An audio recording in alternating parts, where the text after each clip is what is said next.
Okay. Example from Arabic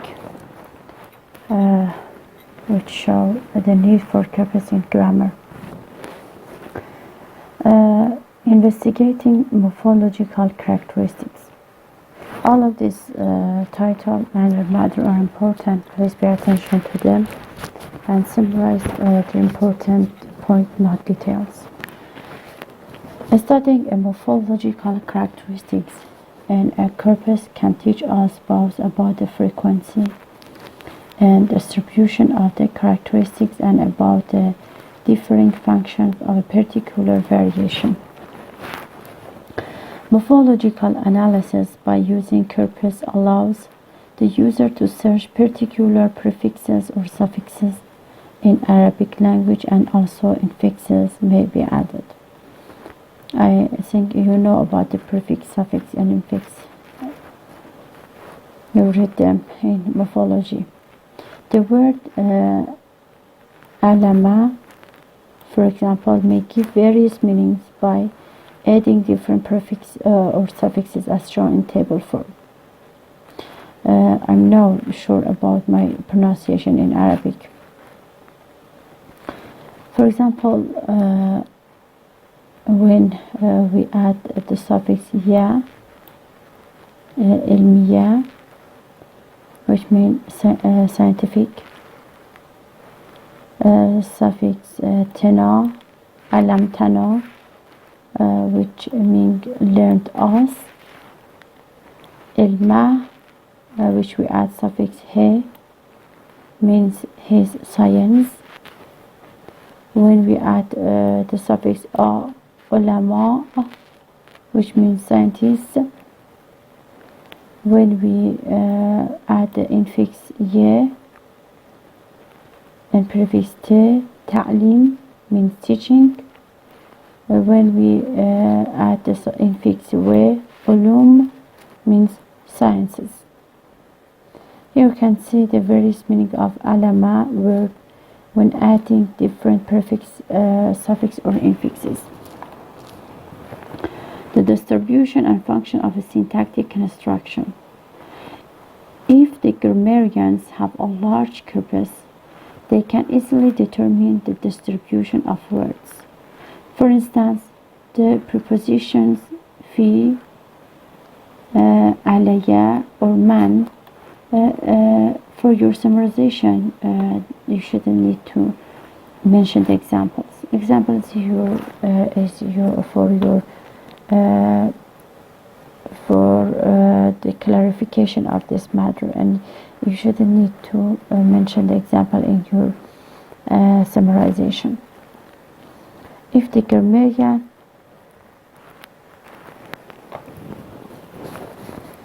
have a large corpus, they can easily determine the distribution of a word. For instance, the preposition fi, alaya, or man usually come before and after which word class. Verb or noun. After verb, which word class is commonly to occur, and so on. By determining such things, the grammarian can rule out the syntax restriction of the language. Example of corpus-based grammar. You should know all of these examples by their details. There is a long tradition in English studies dating back to the 19th and the early 20th centuries to use some kind of corpus as the basis for writing a reference grammar of English. A tradition followed by grammarians as Otto or Krum, who base their grammars on written materials taken from the work of eminent English writers. One point which I should refer here is that this article, which we read it in this session and we discussed it in the previous session, is very, very important for your final exam. I can ask some question for your final exam of this article. Please pay attention to this, the data of this article, the examples, the corpus examples, dictionaries. You should know their size, their subject. Therefore, this article is very important for the final exam. One of the first major reference works to use corpora were two grammars written by Kirk, Greenbaum, Leach, and Savardvik, a grammar of contemporary English and a comprehensive grammar of English language. In many sections of these grammars, discussions of grammatical constructions were informed by analysis of the London corpus. For instance, Kirk et al.'s in 1985 description of the noun phrase conclude with a table presenting frequency information on the distribution of simple and complex noun phrases in various genres of the London corpus. At Nijmegen University, for instance, primarily rationalist formal grammars are tested on real-life language found in computer corpora. The formal grammar is first devised by reference to introspective techniques and to existing accounts of the grammar of the language. The grammar is then loaded into a computer parser and is run over a corpus to test to what extent it accounts for the data in the corpus. The grammar is then modified to take account of those analyses which it missed or got wrong. Many smaller scale studies of grammar using corpora have included quantitative data analysis. Now there is a greater interest in the more systematic study of grammatical frequency.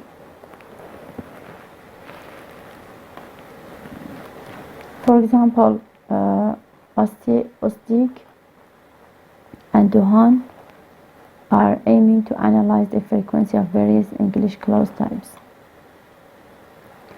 Greenbaum, Oxford English Grammar in 1996 is based almost entirely on grammatical information extracted from the British component of the International Corpus of English.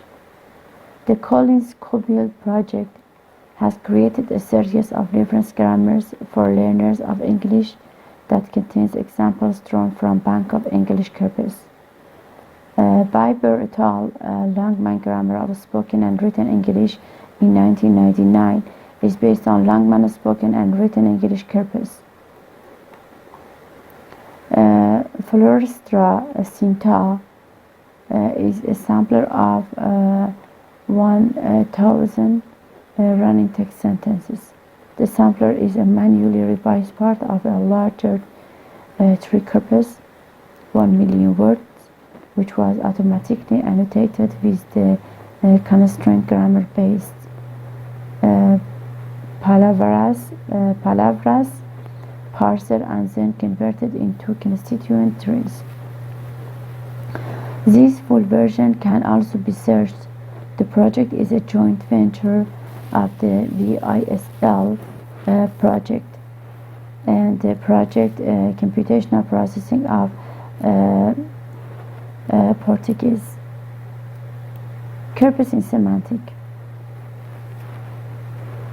The studies of the semantic of natural languages have yielded a number of interesting results for several semantic phenomena, but it is not clear whether such formal semantic theories can yet be used to automatically process real corpora.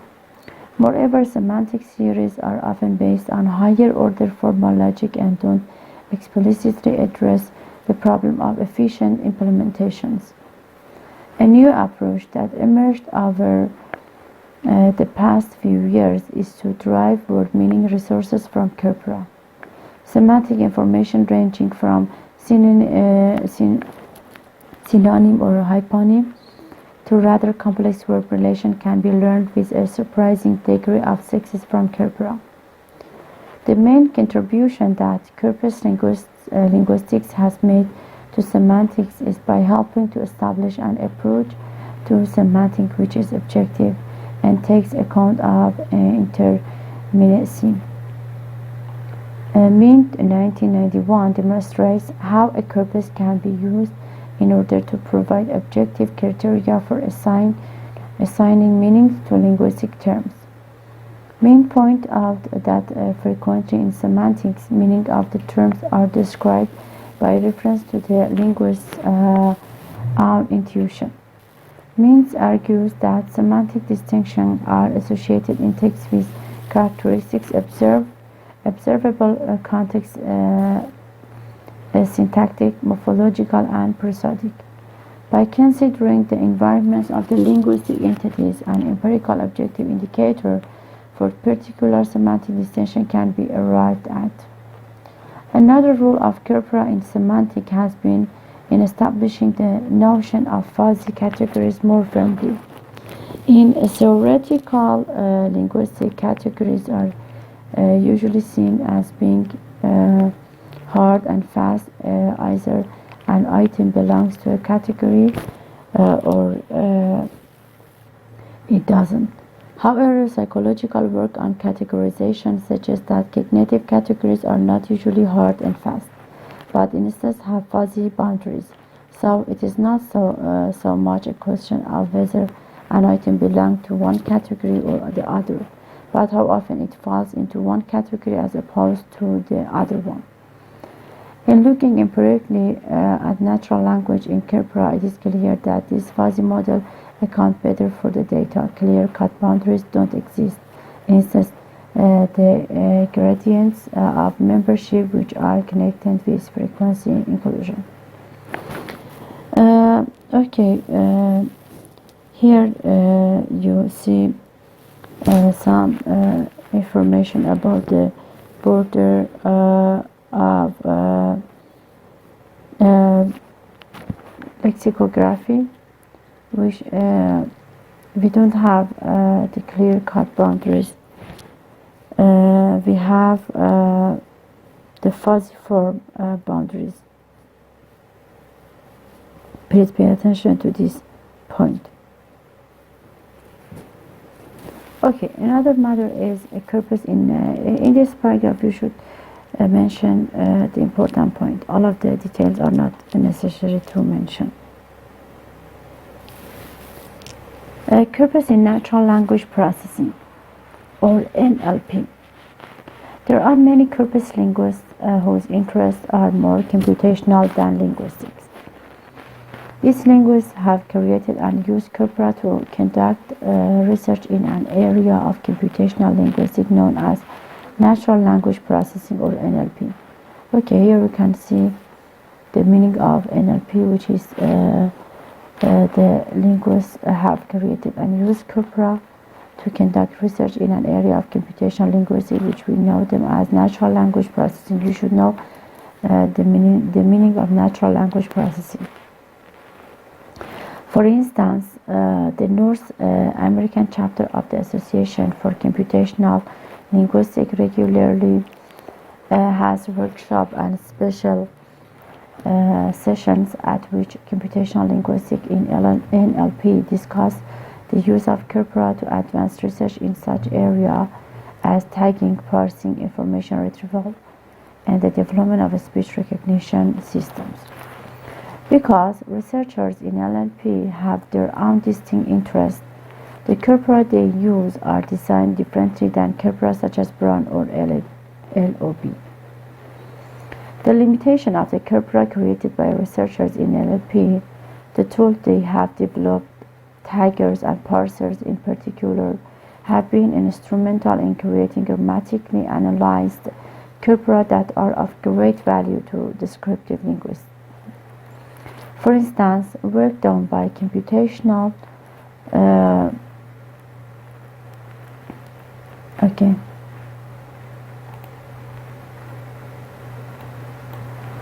The limitation of corpora created by research in NLP, the tool they have developed, taggers and parsers in particular, have been instrumental in creating grammatically analyzed corpora and that are of great value to descriptive linguists.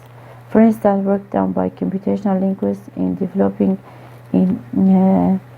Nijmegen taggers and parser for international corpus of English greatly facilitated the grammatical annotation of the British component of ICE and led to a fully tagged and parsed 1 million word corpus of spoken and written English.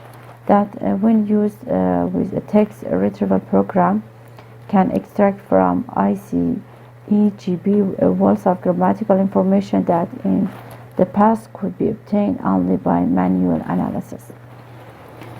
The USREL team at Lancaster University consists of a group of descriptive and computational linguists who work together not only to create the British national corpus but to develop the tagger that was used to tag the corpus.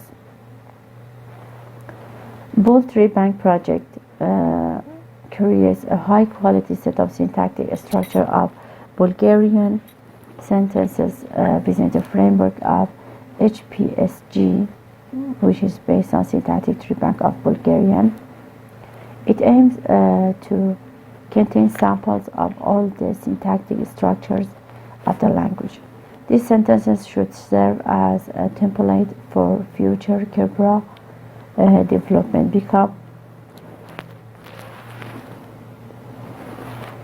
the basis for the development of a more comprehensive test suite for NLP applications. They can also be used as a source for grammar extraction and for linguistic research. Corpus in other researches.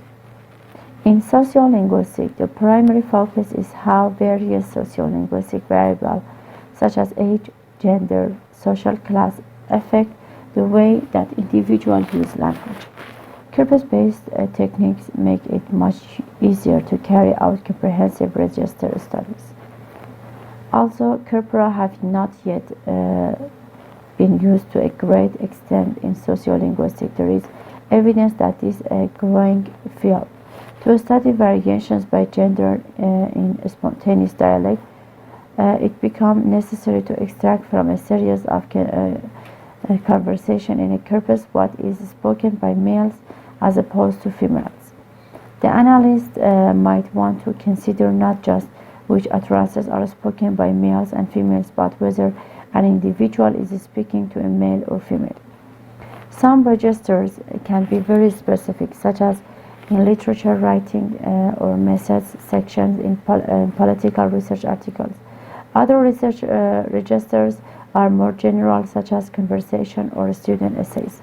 Difficulties arise without corpus-based techniques because comprehensive register studies have three important requirements.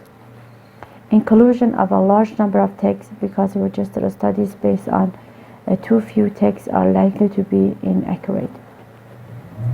Consideration of a wide range of linguistic characteristics, because register studies based on a few range of linguistic characteristics do not provide a comprehensive register description, and generalization based on such studies are likely to be inaccurate. And comparison across registers, because a baseline for comparison was needed to know whether the use of linguistic feature in a register is rare or common.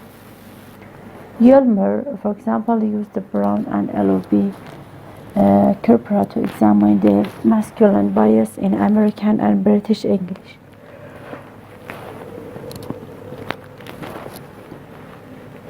He looked at the occurrence of masculine and feminine pronouns and at the occurrence of the item man or men or woman or women.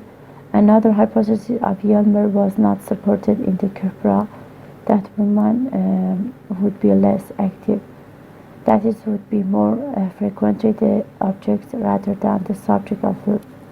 In fact, men and women had similar subject or object ratios. Holmes 1994 makes two important points about the methodology of this kind of study, which are worth bearing in mind. First, when classifying and counting occurrences, the context of the lexical item should be considered. Second, Holmes points out the difficulty of classifying a form when it is actively undergoing semantic change. In B and C, to enable the study of sociolinguistic variables, in the spoken part of it, each conversation contains a file, a header, and a statement at the start of the sample providing such as information as the age and gender of each speaker in a conversation. A software program, Sora, is designed to read the headers and do various analysis of the corpus based on the pre-specified section of sociolinguistic variables. In the British component of the International Corpus of English, infographic information on speakers and writers is stored in a database, and a text analysis program is designed to analyze the corpus. Also, geographical variation are considered as corpora have long been recognized as a valuable source of comparison between language variety as well as for the description of those varieties themselves. Certain corpora have tried to follow as far as possible the same sampling. Okay, here we can see the example of sociolinguistics corpus, which we should just mention to one of these examples. But there are, you can see the three advantages of corpus-based approach in language acquisition and development. By including a relatively large collection of text, corpus-based analysis provides a base of generalization concerning a group of speakers and writers at different stages. By investigating the association patterns among sets of linguistic features, a corpus-based analysis enables more comprehensive descriptions of language use at different development stages. By including text from multiple registers, corpus-based analysis facilitates broad perspectives on language development. Now, there are corpora suitable for studying both first and second language acquisition. Okay, you can see the corpora for these two types of acquisition, or corpora which is used for the teaching the linguistics. You can see their examples, and other corpus which are special to the acquisition of languages. I think in this paragraph you should just mention about one or two examples about the sociolinguistic corpus. Arabic corpora. While it is of prime importance to descriptive corpus linguistics to create valid and representative corpora in the field of natural language processing, or NLP, this is an issue of less concern. Obviously, the two fields have different interests. It doesn't require a balanced and representative corpus to train a parser or a speech recognition system, but it would greatly benefit the field of corpus linguistics if descriptive corpus linguists and more computationally oriented linguists and engineers work together to create corpora. In the past several years, online corpora became increasingly accessible, and corpus-based studies became very common. The British National Corpus is a good example of a kind of corpus that can be created when linguists, computational linguists, and publishing industry cooperate. Natural language processing, including information retrieval, machine translation, and other natural language-related disciplines, is showing more interest in Arabic language in recent years. Suitable resources for Arabic are becoming a vital necessity for the progress of this research. Corpora are an important resource, but Arabic lacks sufficient resources in this field. So a research project needs to compile a corpus which represents the state of Arabic language at the present time and the need of the end users.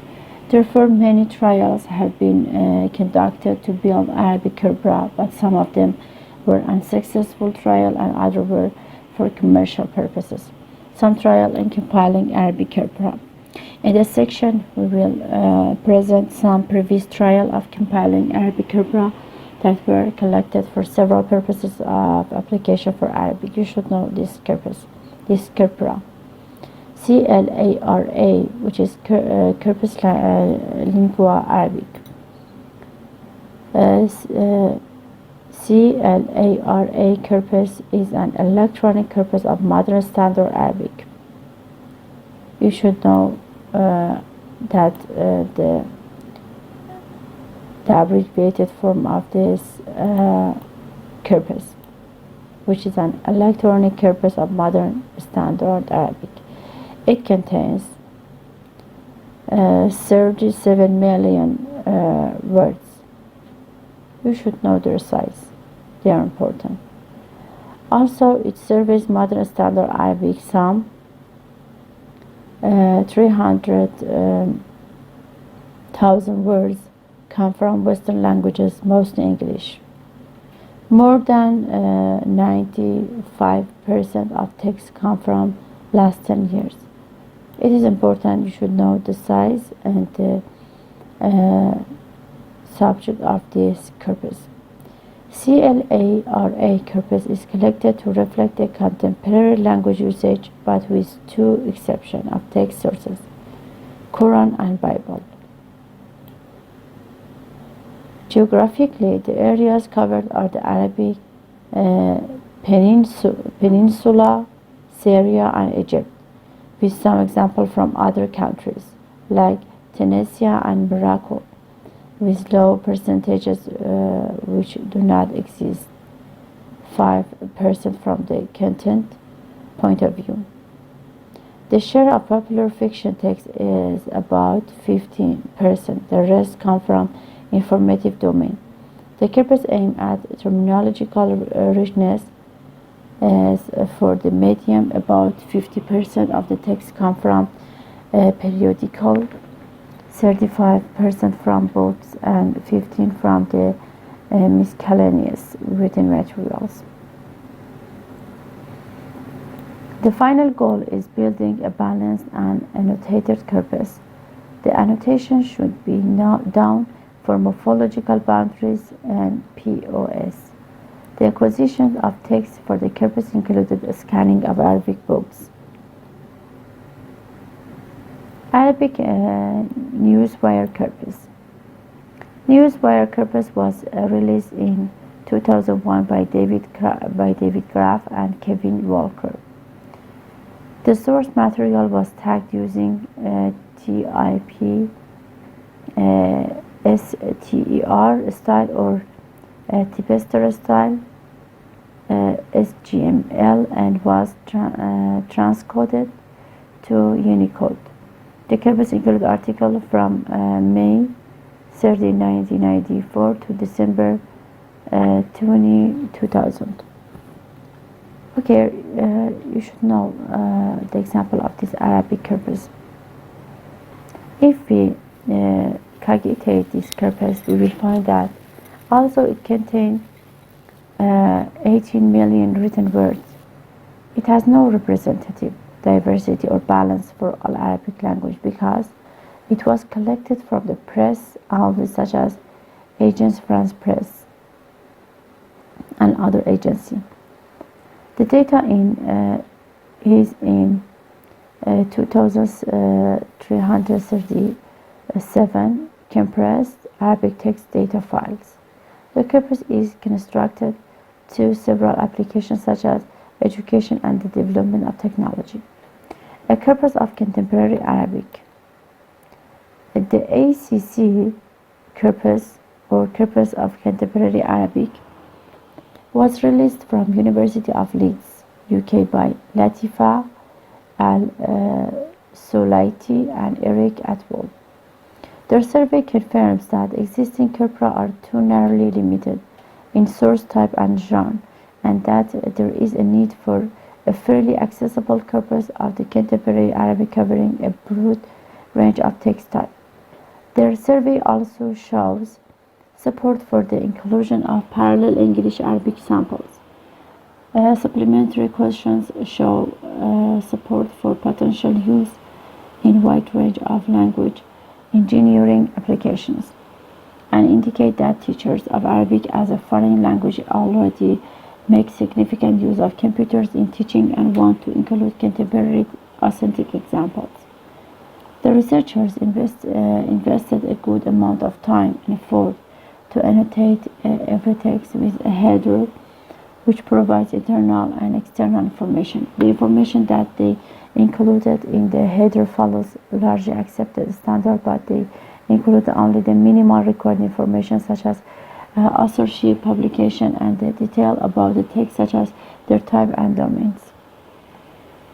The minimal component were file description, encoding description, profile description. In addition, they annotated the text with paragraphing. The method they used for processing the files was that they created a template of the header and handled them in Unicode editor or UNIRED.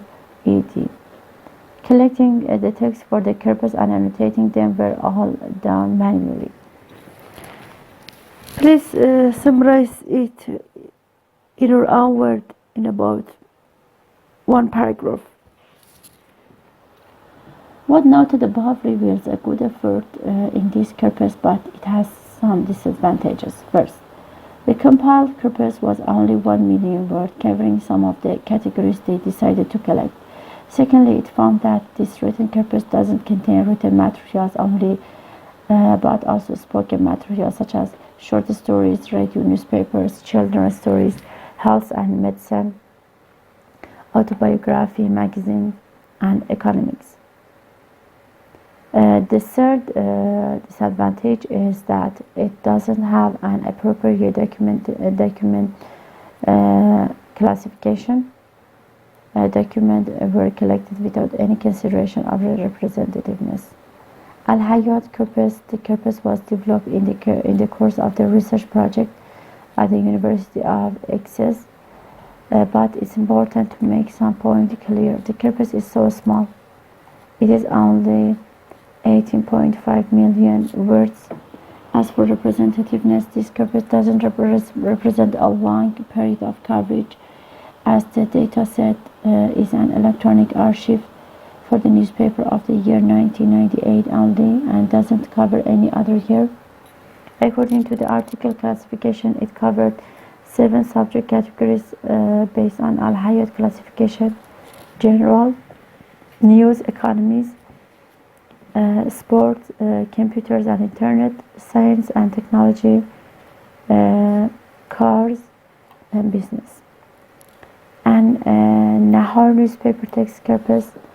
It is a newspaper text corpus according to Nahar Lebanon newspaper that comprises articles in standard Arabic from 1995 to 2000, about 6 years, stored as HTML files on CD-ROM media.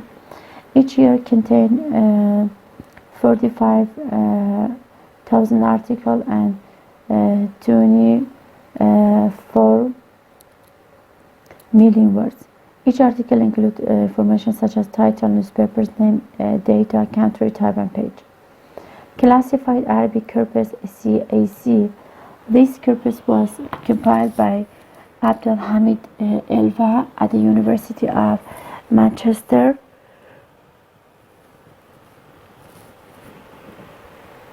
Institute of Science and Technology. If we make a quick description of this corpus, we will find out that this corpus contains a very few number of words, 5 million words, to survey the major of contemporary Arabic language. It comprises text including short poems from the period of the advent of Islam up to the end of the 11th century. The material is derived from the web. The main division of the corpus is intended to be between fiction and non-fiction. However, since fiction represents only 11%, which is due to unavailability of the fictional material for this period, the text types are divided into 4 genres: thought and belief, literature, linguistics, and science. This corpus is not tied at this stage, as it was mainly developed for the purpose of lexical analysis. General Scientific Arabic Corpus, or GCAC. This corpus was developed by Amin Al-Mohanna at the University of Manchester Institute of Science and Technology. Its purpose is to investigate how scientific and technological terms are formulated in Arabic with a focus on compounds. In addition, his research compares between the mechanism used by Arab writers and what has been proposed by language academies. This corpus is limited to one country only, and doesn't cover the diversity and representativeness of major Arabic language. The material is derived from the Kuwaiti magazine's site, Science and Technology. Part of this corpus has been tagged about 1 million. Al-Muhanna reported that this training corpus contained 100,000 tokens, and accuracy of this tag was 92%. Arabic Gigaword corpus. Arabic Gigaword corpus released in July 22, 2003 by David Graff. Arabic Gigaword is a comprehensive archive of newswire text data that has been acquired from Arabic news sources by LDC.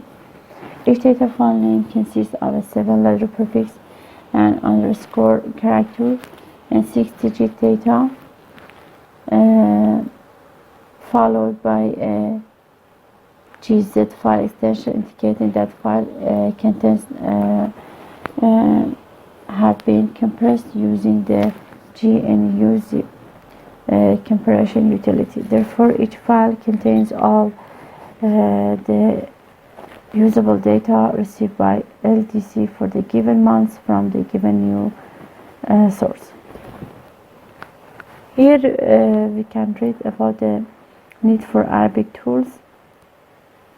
Over the past decade, there has been some important progress in the computational processing of Arabic. However, Arabic is still lacking tools and annotated resources. Many researchers in the field attest that fully automated fundamental Arabic NLP tools, such as based phrase chunkers, are still not available for Arabic.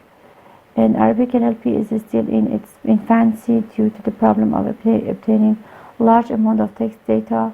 Some native speakers of language that are not well served by language technology suffer from less access to information and from less efficient tools and higher production costs for documents and translation.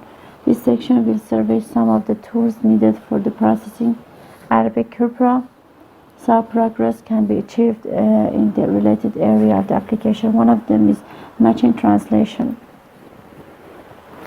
The idea of using parallel corpora is not new. It dates back to the early days of the machine translation, but it wasn't used in practice until 1984. Unfortunately, Arabic lacks such technological development, along with the huge volume of translation available in different language, which points toward the use of Arabic corpus for specific machine translation and computer-assisted translation application to permit fine future tool for Arabic corpora. Lexical techniques. Lexical choice or lexicalization is a process of mapping meaning representation onto a lexical item in a language, because it is at the heart of generation, and having good lexicalization system is important for systems that will convey ideas in natural language. Okay, you can see another necessity for Arabic, which is technical lexical technique. Word segmentation.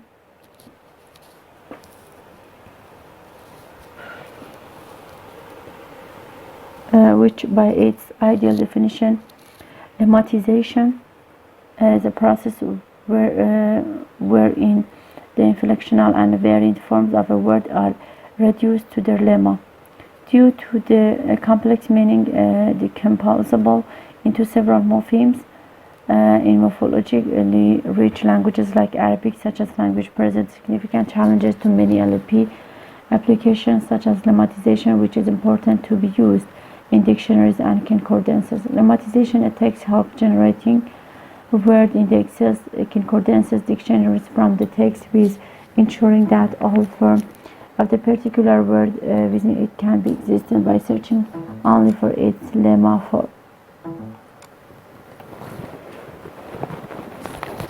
Another title is about the building POS tagger, vocalizing Arabic text, building a stamper, word sense disambiguation for information retrieval. You can just mention this necessity for Arabic. For example, word segmentation.